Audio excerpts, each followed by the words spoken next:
welcome back sa ating channel na sa shop. And may natrap dito na ibon.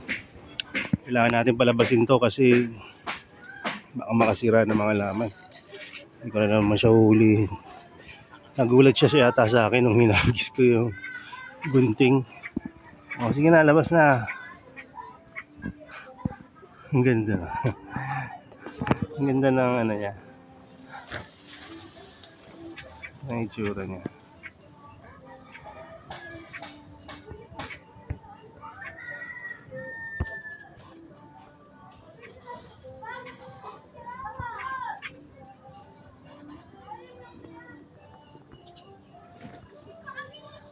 Oh.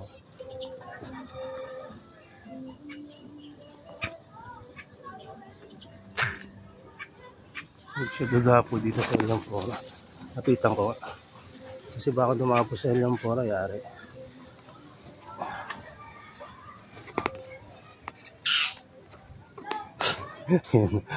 Nakadepensa tayo sa ano.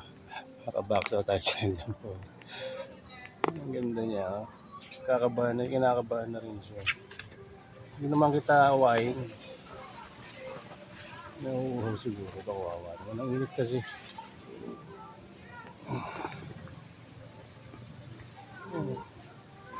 Maangat siya pagka hinawakan mo, kaya huwag mo na lang kulitin.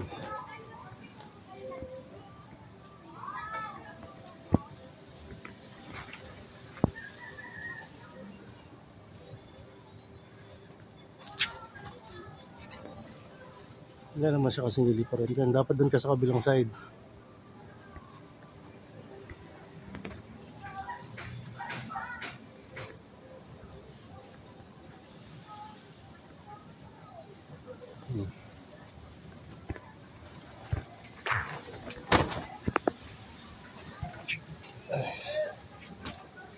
Lalo akong mahihirapan dyan. Hindi siya tuloy makalipad. Hindi siya ako naipit. Pugunin ko na lang. Ito.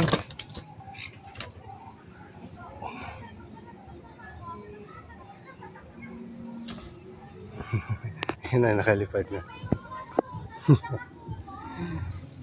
Wala akong interes sa'yo na ulihin ka.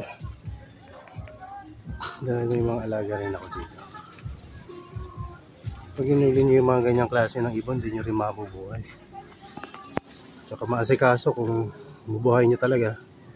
Mga malis na. Kasi yung diet nila, tsaka may mga alak rin siguro. May pamilya rin uuwian yung mga yan. Anyway, bago siya nagka-commercial dito sa ating growing area, meron akong kakaripat lang, nakakararating na halaman.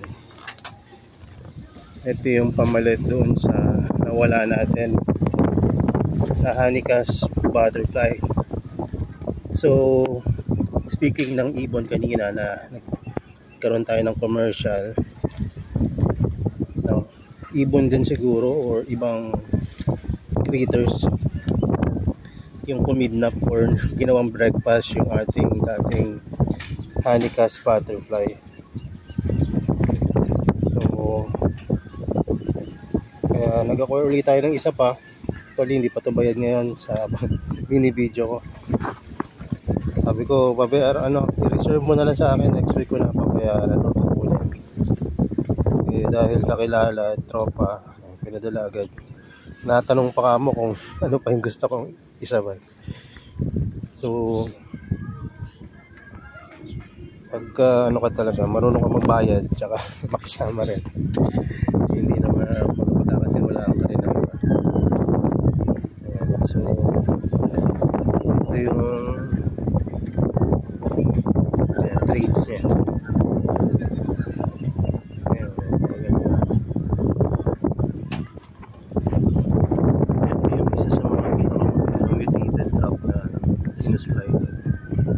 Hindi ko alam kung gaano siya lumalaki ng malaki talaga.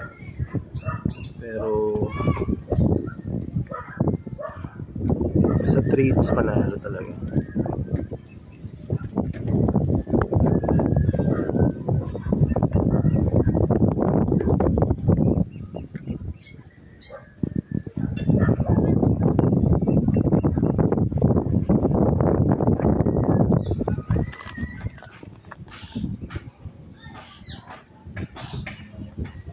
So anyway, sorry ha. So ayan, yun yung mga isa sa mga karagdagan natin Venus flytrap, at meron pa rin tayong kararating lang din na salmon. Ito yung dito barricaded na BFT.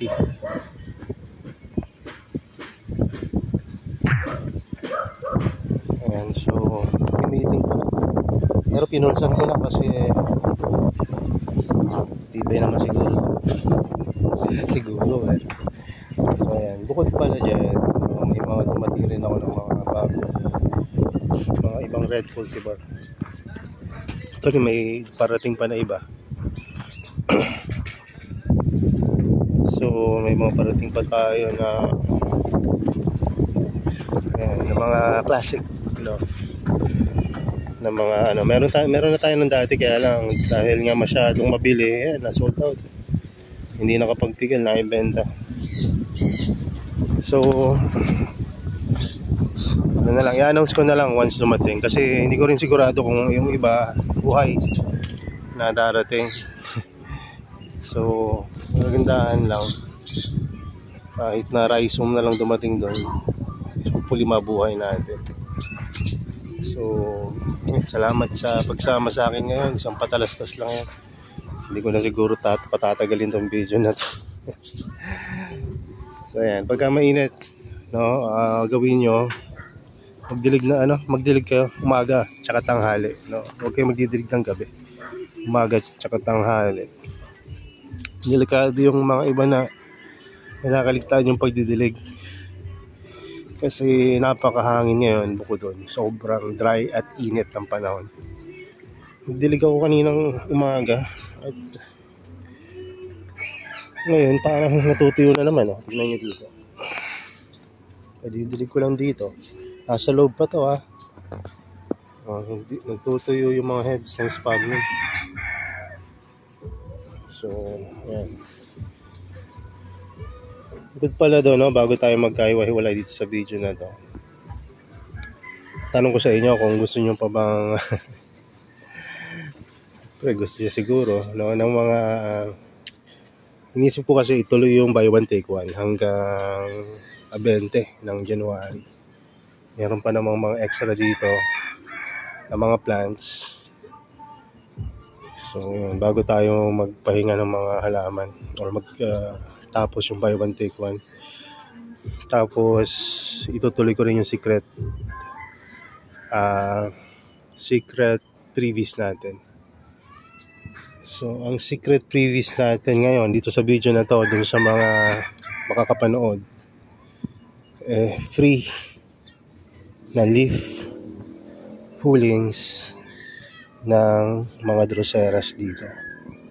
Pwedeng Drosera nidiformis, pwedeng Drosera capensis, pwedeng Drosera petiolus complex, at iba pang mga Drosera na available dyan sa ating Shopee store.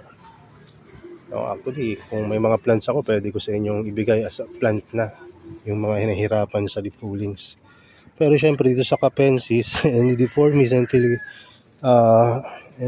petiolus, dahil ilan pa lang to, hindi ko pwedeng bigay ng di ba, ng halaman na. So leaf pullings or cuttings muna tayo dyan. So ayun yung secret previous natin, bukod sa mga buy one take one natin, no, kung available pa yung buy one take one natin sa pagka napanood nyo to. Pero itong secret previous hanggang hanggang 20, no, or hanggang meron pa tayong supplies. Kasi kailangan ko rin magtira ng mga syempre leaf pullings dahil for propagation natin, no, kaya nga meron tayong propagation ng water propagation. Iilan na rin naman yung mga dahon na ito, Diba? So, ayun yung secret previous natin. Ulitin ko, leaf cuttings or pullings ng mga sanjus na meron tayo dito sa growing area. Maaring nasa Shopee or wala. Ano? At kung kayo naman ay hindi interested sa mga cuttings ng leaf ng mga sanjus, pwede rin ng pingikula. Ayan, para mas masaya. Hanggang pinks. Hindi naman ako pwede mamigay ng leaf cuttings ng Nepenthes. Ano yun, di ba? So, yun lang muna. At i-upload ko siguro to agad. Hindi ko na patatagalin kasi previous to eh. So, pag in-upload ko to ng 20, wala na kayong oras para hingin yung previous. So, i-upload ko agad to at i-public ko na mamayang gabi. So, yun lang muna. At salamat sa inyong panonood. God bless sa inyo. And bye-bye.